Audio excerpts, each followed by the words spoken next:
తేనె పూసిన కత్తి లాంటి వాళ్ళు ఉంటారు కదా, వాళ్ళు ఎలా ఉంటారో చెప్పనా?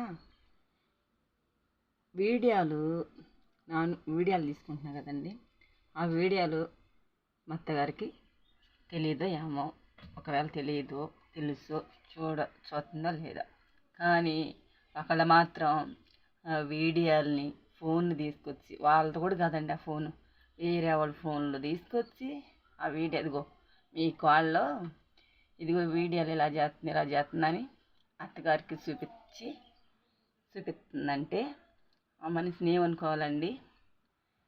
అంటే తేనె పూసిన కత్తి అంటే నా దగ్గరకు వచ్చి ఫ్రిడ్జ్లో పిండి పెట్టమ్మా, మరి కూర పెట్టమ్మా, మటన్ పెట్టమ్మా అని చెప్పి పెట్టుకుంటానే ఉంటుంది. మళ్ళీ వచ్చి వీడియోలు ఎవరిదో పక్క ఫోన్ తీసుకొచ్చి మా అత్తగారికి చూపిస్తుంది. అదే గొడవ అయితే అలాగే ఇంకా 4 మాటలు అంటే ఆ మాటలు తీసుకొచ్చి నాకు చెప్పిద్ది, నా మాటలు తీసుకుని ఆవిడ చెప్పిద్ది. ఇంకా అదే కదా ఇంట్లో గొడవలు. అలాంటి వాళ్ళే తేనె పూసిన కత్తి లాంటి వాళ్ళు. జాగ్రత్తగా ఉండటం నేర్చుకోండి.